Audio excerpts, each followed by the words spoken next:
Welcome, gather round the fireside and listen to a tale of Fionn McCool, Cullen, Deirdre of the Sorrows, Grainne Whale. From giants right down to fairies, of both the trooping and solitary, and those who are sometimes scary. Anything goes by the fireside. Yeah. Fireside, the Puka fireside, the Marrow fireside. Kings and queens fighting heroes, don't you run from the fun, there's no need to hide. Sit by the fireside.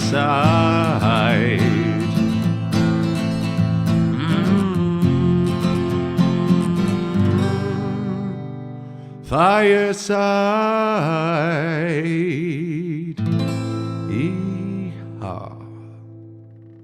Hello and welcome to Fireside, the Irish storytelling podcast. Each episode of Fireside we take a story from folklore or mythology. We retell the tale, have a chat about the tale itself and about the craft, culture and history of storytelling. My name is Kevin C. Olahan. I am your host and your Fireside Bard. Welcome to episode number 39 of Fireside, the Irish storytelling podcast.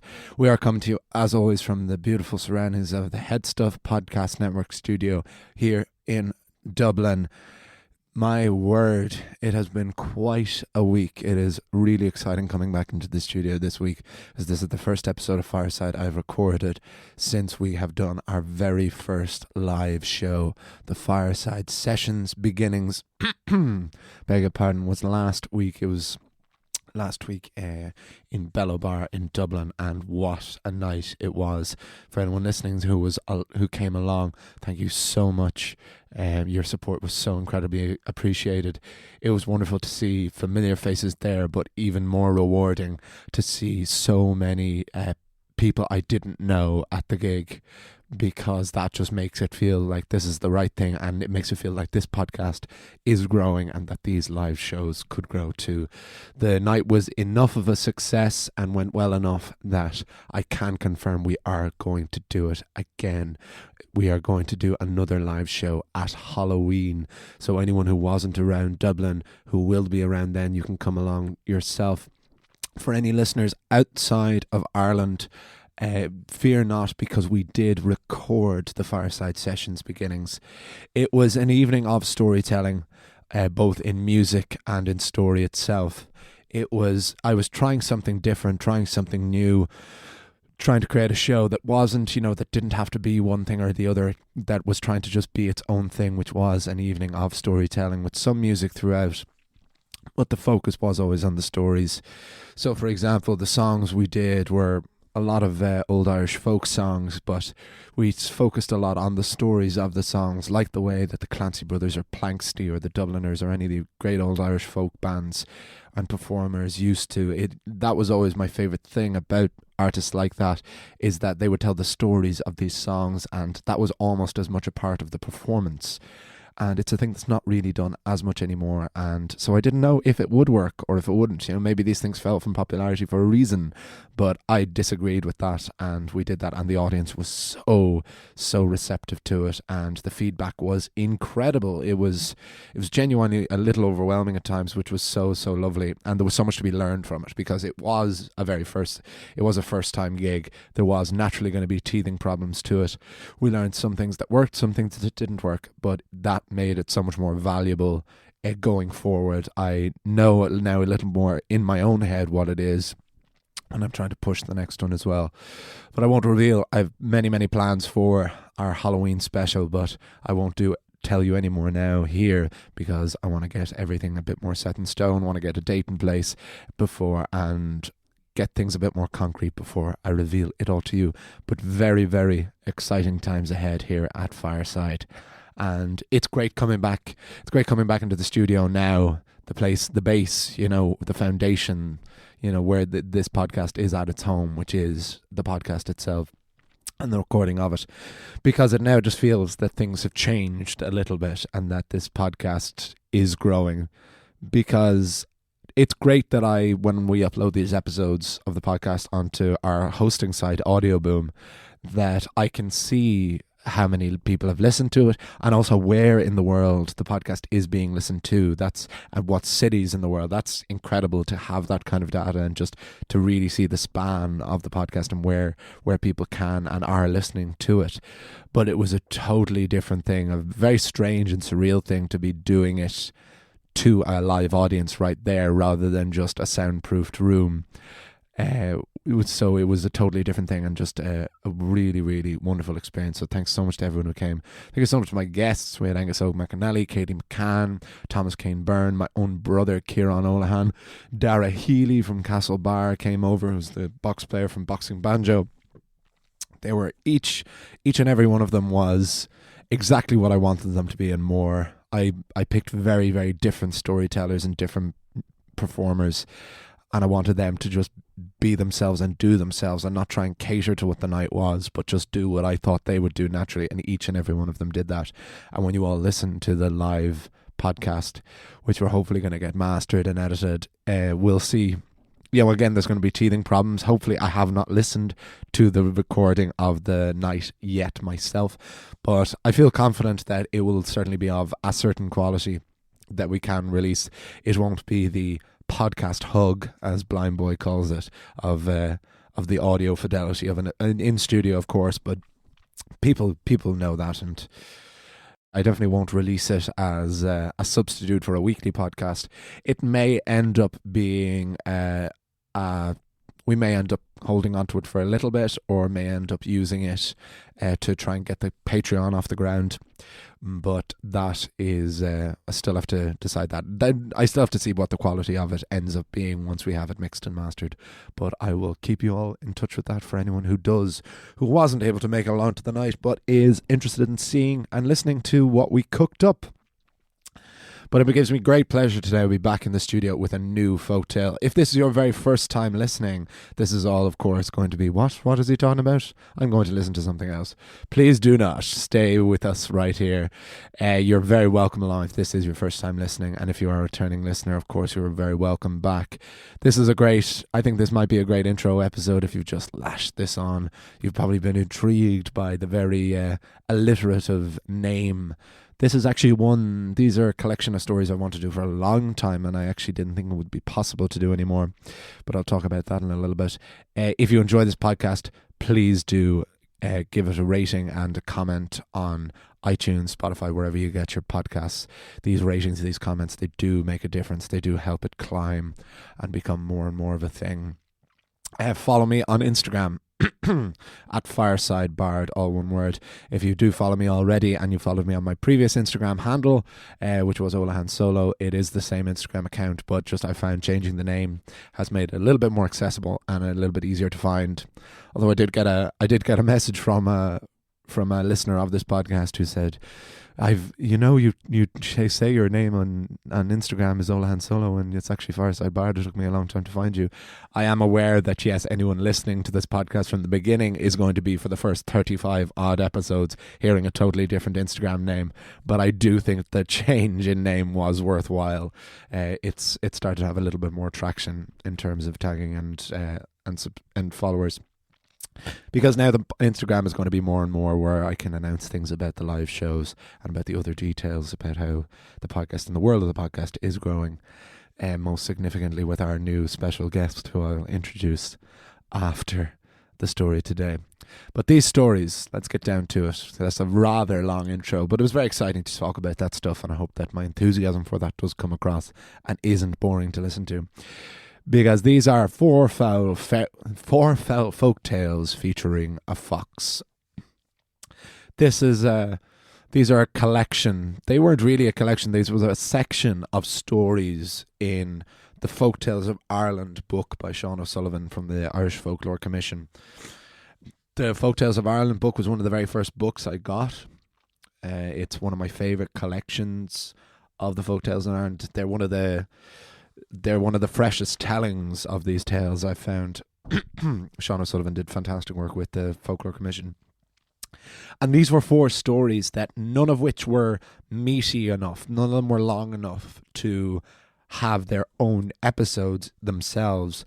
But because there were four stories that each featured a fox, I thought you could very easily put the four of these together, because I think this possibility of being able to do episodes, because I never want the stories in an episodes to be shorter than about 10 or 15 minutes.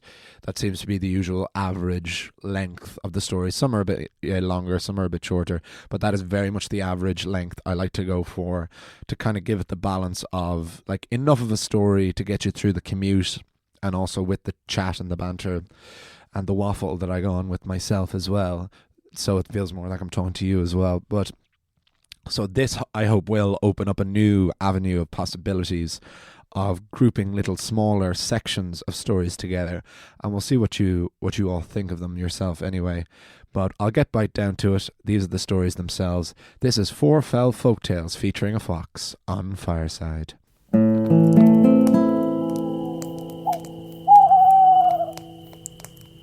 Four Foul Folktales featuring a fox.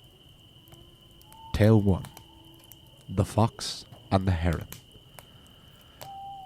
Once upon a time there was a heron and a wren. The wren had just got himself married to a lovely lady wren, and they were keen to start a family. But the wedding had left the wren cash poor. Yes, weddings cost a fortune even for birds. The heron was one of the wealthiest creatures in the area, owning 4 milk cows, from whom she sold butter. One day the wren went to the heron and said, "This wedding has bled me dry. I couldn't have a loan of 20 quid, could I?" "I didn't know you got married." "Where was my invitation?" It was a very small affair." "It wasn't. Just friends and family, only wrens really." "Another lie. You would have had to crouch down a lot." "That part is true." "You are a bit of a crane. You get it?" A bad attempt at humour. "Oh yeah, I get it. It's only cool for a heron or a crane to make a heron-crane joke. Not you, Tiny." "Sorry, I jest. But I do need money. Myself and the missus want to start a family, and a score would go a long way." "And when will you pay me back?" In a year, tops, I promise." "You've got some cheek on you, little wren. But I do have a soft spot for some serious stones. I'll loan you the money, but you must pay it back to me by this day next year." The heron gave the wren the cash, and the little bird was off. A year came and went, and the heron saw no sign of the wren, and even less sign of the money. Wrens were notorious tricksters, so the heron felt like a fool for trusting one. The big bird flew in search of the wren's nest. When she arrived, she saw 12 of the tiny birds all threshing oats from their stalks. They moved so quickly and were such a small size. Even when fully grown, the heron could not tell parent from child, and certainly not which was the wren that owed her a debt. Defeated, the heron was too deflated to fly, so she walked home on her long and spindly legs. On her way she spotted a fox lounging on a bed of grass. Foxes have an astonishing ability to look smug and satisfied even sitting perfectly still, like furried Victorian dandies. "Why do you look so low, big bird?" said the red dog. "I was ripped off by a bird smaller than my own beak, and I can't even tell him apart from his family threshing oats to get my money back."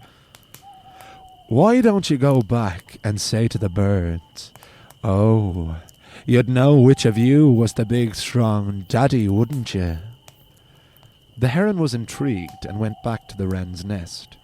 There the birds were still busy with the oats, and the heron called out, "Oh, yes, you'd know which of you was the big strong daddy." And the cocky, arrogant wren who owed the heron the cash flew up at that remark and replied, "You should have seen me in my youth. I was even stronger." "I did see you a year ago when you borrowed money you have yet to pay back." The heron pinned the tiny bird to the tree. The wren didn't feel very strong now. Fearing for his own and his family's life, the wren was forced to pay back the loan. Flying home feeling satisfied, the heron once again passed the fox. She flew down to thank him. That worked a treat. How did you know the right wren would identify himself? Well, any wren that would rip off a heron obviously thinks a lot of himself, and so I thought they wouldn't be able to resist showing off. How can I ever thank you? Oh, no need to thank me. It's a gift. If anything, you shouldn't stop there. You have money that was owed to you. I can make it that you won't have to spend a penny of that on food. In fact, you won't even have to go hunting for food. How? Asked the heron. Go over to that group of men gathered by the lake. Tell them you've left a fortune at the bottom of it and that you'll give them a reward if they help you drain it. They'll have to throw every fish there is out of that water, and then you can catch them without even getting your beak wet. The heron did just this, and again it worked like magic. She smooth-talked the men at the lake. They began to drain the lake bucket by bucket and pail by pail, throwing fleshy, juicy fish out with each load. One by one the heron carried the biggest of these home until she had enough food to last her through the winter. She was so impressed with the cunning of the fox that had helped her that she began to fall in love with him. And soon the fox and the heron were married. But not even domestic bliss can change a creature's nature. The heron had 4 dairy cows. I don't know if these cows could also talk as the fox and the heron can, or if they are just cows as we would see in fields chewing grass today. But regardless, from these cows the heron used to make milk that she churned to butter. She would then sell it to the local market. And one day the fox smelled the fresh butter and went over for a taste. He devoured the contents of each churn, leaving only a layer of butter on the top of the receptacles so that no one would ever know. The perfect crime. It was only when the heron brought the admittedly light churns to market she discovered what had happened. The heron was furious with her new husband, but he had taught her well. She would play a cunning plan on the cunning fox. The heron flew around until she found a shepherd with 4 white sheep and 1 black lamb. She landed in front of them all. I am the herald heron, and I've come to warn you that tonight your black lamb will be taken by a fox. Not the lamb. What time will this happen? I must protect him. About midnight, but just keep a watchful eye. With the first part of the cunning plan in place, the heron flew home, lay in bed, and called to the fox. My love, I am dying. The fox was heartbroken. Is there nothing I can do, my love? I would give my life to see you well again. The heron stifled a grin. There is only one thing that would make me well again. The flesh of a black lamb. The shepherd in the next village has one. I will get that lamb tonight. And the fox skulked off. At midnight, like clockwork, the fox arrived in the shepherd's field and searched for the lamb. But what he found instead was a pack of giant, savage guard dogs drooling at the mouth, their teeth bared. The hounds hunted the fox down and began to tear the formerly cunning creature to pieces. All the while they did, the heron was flying overhead, watching and laughing. I'm sure all that butter you ate is making you extra delicious. She had learned well. The heron had outwitted the fox. Neither love nor speech can take away the fact that they were all still wild animals. The end.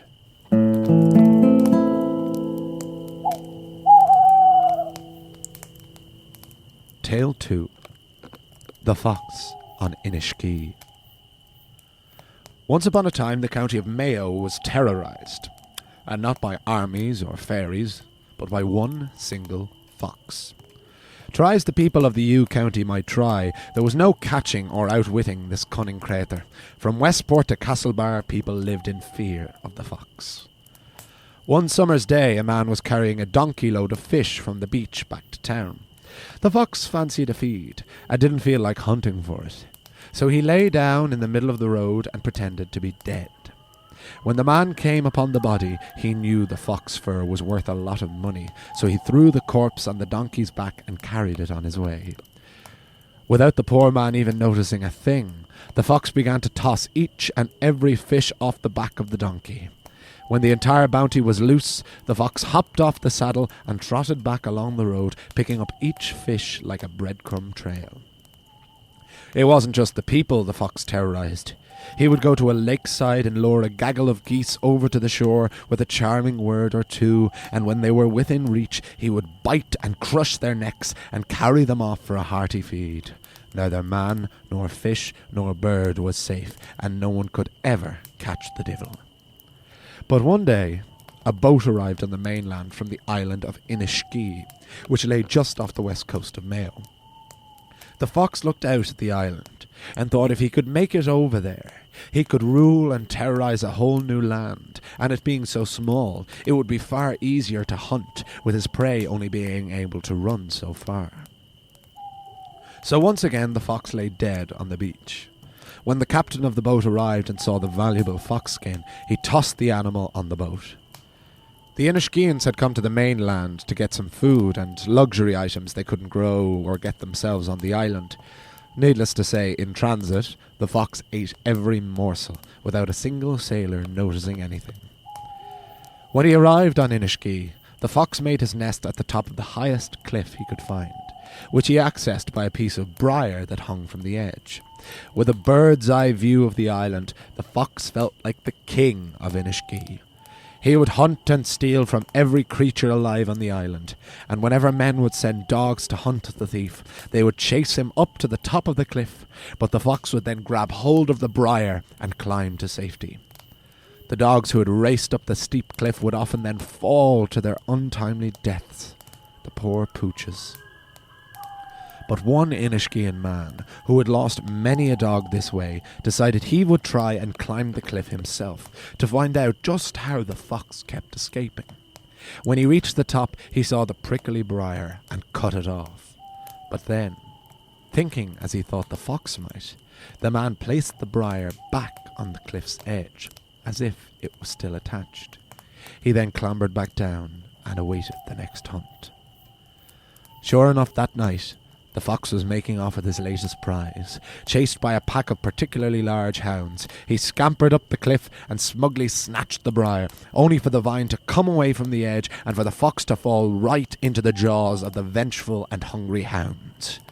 And that was the end of the fox on Inishkee. The end.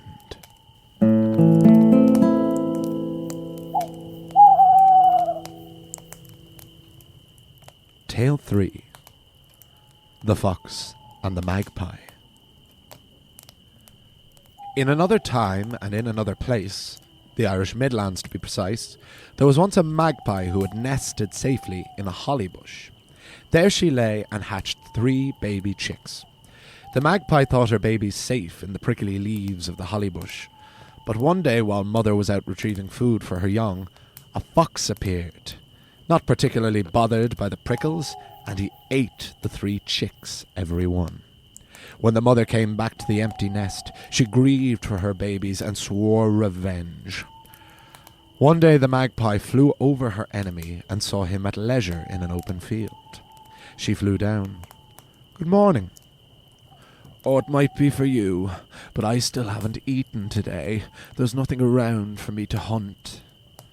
The magpie saw her opportunity and said, "I actually found a great surplus of food this morning. I'm only a small bird and I've eaten my fill. I'd save it, but the food will not stay fresh for long. Nothing would make me happier than to share it with you." "Would you?" said the fox. "Oh, that would be wonderful, because I really didn't fancy hunting today. Thank you so much." "Not at all," and the magpie flew off. "If that monster wants a feed, I'll give him the greatest feed he's ever had," thought the magpie. Now, like foxes, magpies are noted thieves, but unlike foxes, magpies usually steal shiny objects. But on this occasion, the magpie made an exception. She came upon 2 girls carrying batches of bread and butter to the men working in the peat bogs. The magpie swooped down and went to attack the girls until the children screamed, dropped the bread, and ran away.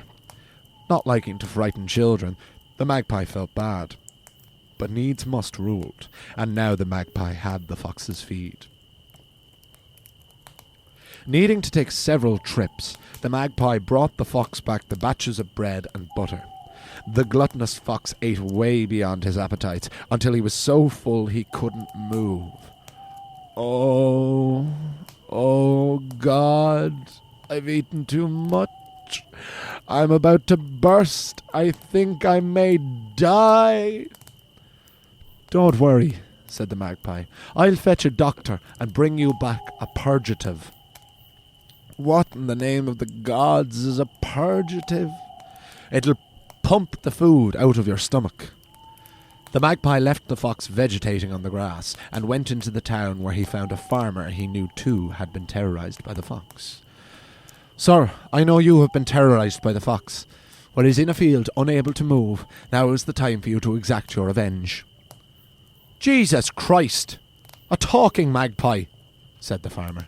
Well, someone had to say it eventually.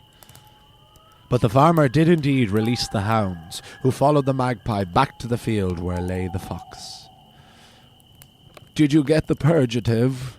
I got you one better. The doctor himself is coming. The fox lay in wait until he pricked up his ears and heard the sound of dogs barking. The farmer's hounds! They're coming to get me!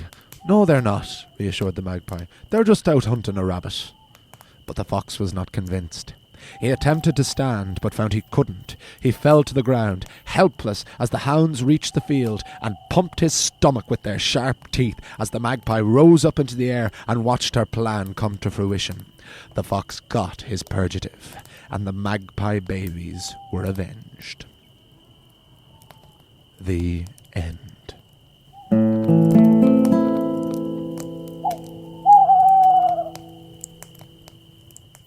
Tale 4. The Fox and the Eagle.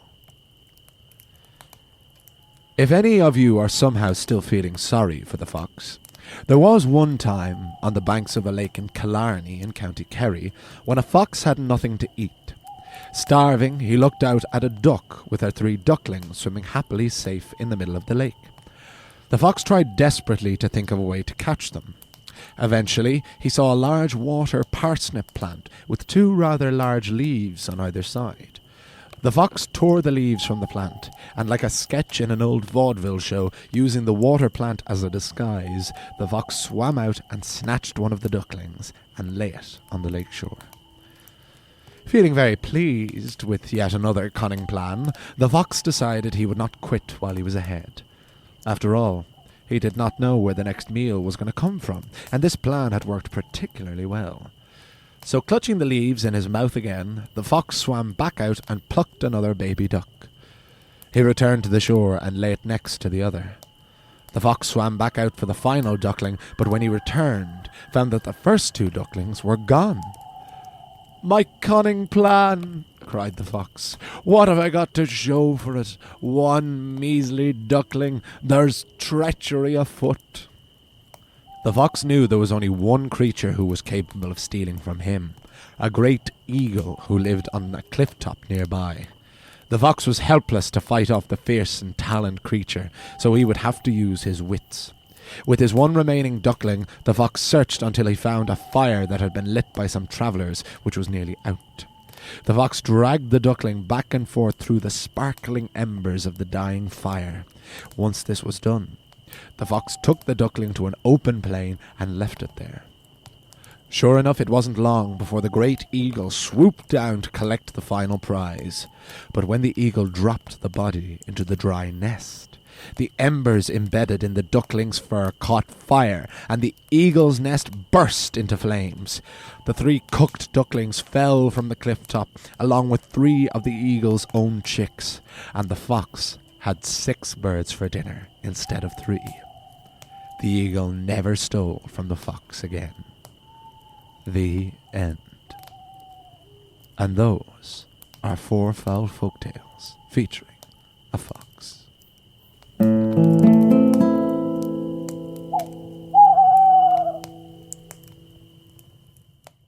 And there we have it. Fourfell Folktales featuring a fox on Fireside. What did you think of them? Be sure to be letting me know. Yes, so these 4 tales came from Folktales of Ireland by Sean O'Sullivan, or collected by Sean O'Sullivan, who was the head of the Irish Folklore Commission. This was a book that I bought not long after I started the podcast, or maybe just before I started recording. It was my first, like, other than the W.B. Yeats and Lady Gregory books, it was my first other source. And I found it in Hodgson Figgis. There was only one copy of it. And it's a small book, like it looks like a very normal, like just 200-300 page book, A5 size, but it was 40 quid. And it just, like, it was very hard to justify, but no, not really. But like, it was such an expensive. It was the very most expensive book I bought on this so far, because I don't know. I guess it must be hard to get, or it's not unlike like a textbook. So maybe it's taught in like folklore courses in college and stuff, and so that has made it more expensive. But it was worth every cent. It is beautifully written. Like, it's not written in an outdated, archaic kind of way, and there are brilliant stories from it. We haven't done a story from it for a long time, and I'll tell you the actual truth about that. I thought I'd lost the book. I thought I left the book in America or Germany. I brought it with me on my travels, and I was sure that I left it in one or the other. And I've been using mostly other ones that I've downloaded onto my Kindle that I got since, including the 32, the Gothic stories from the 32 counties, and the Joseph Jacobs books, and obviously then more from W.B. Yeats and Lady Gregory. And we had the couple from J.M. Singh's book on the Aran Islands. But I really did miss this book of Folktales in Ireland by Sean O'Sullivan. But again, as I said, it was so expensive. It was going to be a while before I could justify buying a second copy of it. But then, wasn't I do a clean of the room, of my bedroom in my apartment a couple of weeks ago. And there, what do I find? Under the bed, but Folktales of Ireland. And so, as a sign that the fairies brought it back to me, I decided I'd dive right back into it. And right from my first read through, the first section of stories in this book, what is it called exactly? There's a beautiful foreword in this by Sean O'Sullivan where he talks about, the Irish as storytellers, which is glorious. So part 1 is called Animals and Birds. And this is pretty much the entire animals and birds sections. There are a couple of other bird tales, but these were the 4 stories about a fox that I wanted to do. I loved, like, my 2 favourites are definitely the stories that bookend it. I love the story of the fox and the heron. There's something about the story about the fox and the heron, because this is obviously this world of talking animals, which you haven't really had any experience of at all before, despite that being quite a common thing in fairy tales of talking animals. We've had very little of that in Irish folklore. We had Munachar and Manachar a few weeks ago where we had animals talking, but in that everything was talking. Axes were talking, trees were talking. This was a strange one because you have these animals seemingly living in harmony with human beings in a very BoJack Horseman kind of world. But these animals don't seem to be anthropomorphic. They seem to genuinely just be able to talk. They seem to be both civilized and be wild animals. There's talk of the heron flying, but still being like a dairy farmer as well. It's hard to know whether they have clothes. I picture them having both clothes and not having clothes. Like just like a waistcoat and no pants, And in that we have a featuring a wren, which of course is like the trickster. The wren is known as the king of all birds because of a great race between all of the birds, in which the great eagle was going to win, and the wren had nestled himself in the eagle's back, and the contest was to see who could fly the highest. So when the eagle reached its highest height, the wren leapt up from the eagle's back and won the race and was declared the king of all birds. But the wren is branded a trickster and a charlatan, not to be trusted because of that, and so it's nice to see an example of that, of an untrustworthy wren. And I love it because I don't know if it's like wrens are tiny, tiny little lads, and herons are massive, terrifying yokes. Anyone who saw my show Cassowary last year in Theatre Upstairs, which was about ornithophobia, which was about a fear of birds, will remember that there was an opening tale from it, which actually is a true story, where I had 10 goldfish when I was a child, which we used to keep in a bathtub out in our back garden. And one day a heron flew over and ate all 10 fish. And like, we don't live near like a lake, or like, we live on the coast, but like, not the house is up a big hill, and you know, like, it's still a couple of kilometers away from the beach, you know, like, it's not an area a heron would be flying around, and they came and ate them all. So affect them.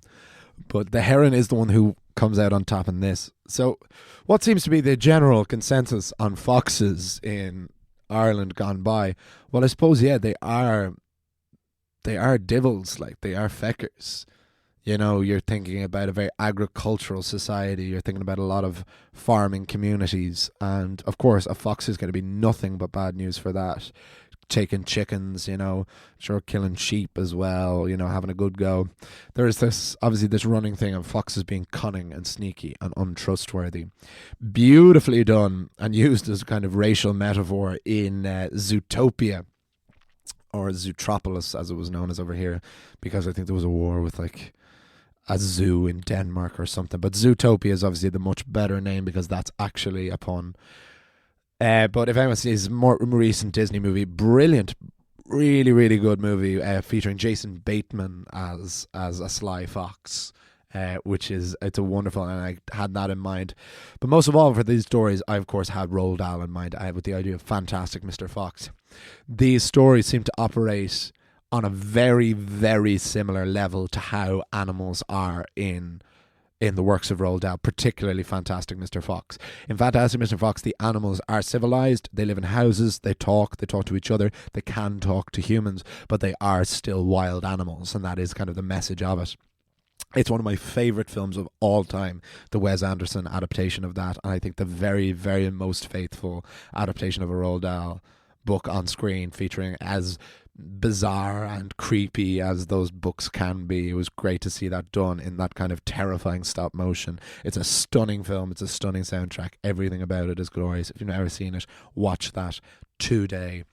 But that has a very similar vibe to how these animal stories are portrayed.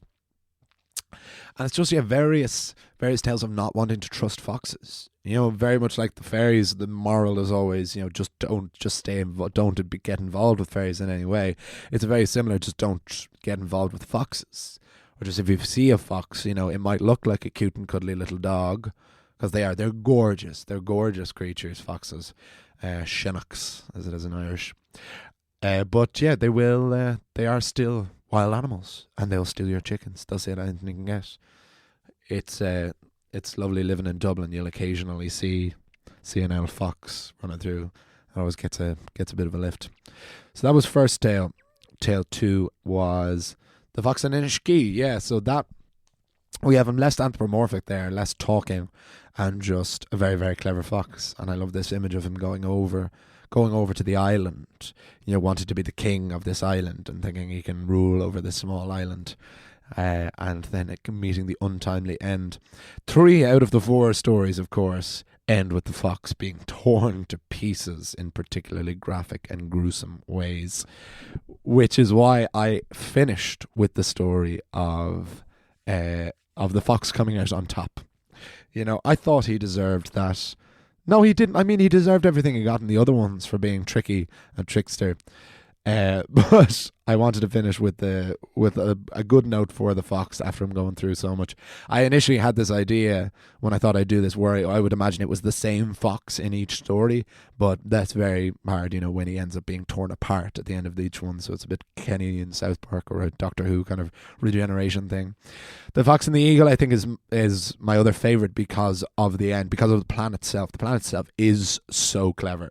This idea of dragging a dead duckling through embers of a fire, and this visual of this eagle's nest exploding into flames and killing the bird's own babies as well. They are gruesome, of course, because you're having to picture baby ducklings and baby chicks being eaten and murdered, and you just kind of have to go with that. And that's what I love, and I say that in the first story at the end. These are civilized, but they are wild animals, and it is very true to that gruesome, grim nature. I could talk ages about these, but I better wrap it up because my studio time is coming to an end. But thank you so much. I really hope you enjoyed those. Let me know what you think of them, because there are so many. If I had any one complaint about the Folktales of Ireland book by Sean O'Sullivan, is that loads of the stories are quite short. Whereas if this worked, and I think it did, I really enjoyed doing this. It was something a bit different. There is other little collections of stories that won't work as stories on their own. They can't be in their own episode, but put together in a theme or in a collection, they work quite well. So that could be another avenue for us to explore. Next week will be episode 40 of Fireside, which is crazy. It's mad. It's insane. And I'm so excited. And it's a very exciting time for the podcast. So thank you so much to you for continuing to listen. If this is your first time listening, please continue. Why don't you go right back to the beginning, see what we're building up to. Next week, we'll go back to mythology. Got a great tale for you next week that I won't spoil. But please do continue to like, share and subscribe on social media at Fireside Bard on Instagram. Copy, comment, ratings, all that. Thanks so much to Paddy and Alan and everyone here at Head Stuff, to Jamie, my producer, to all you, the listeners. I will see you all next week. You will hear me all next time round the fireside. Goodbye. This podcast is part of the Head Stuff Podcast Network.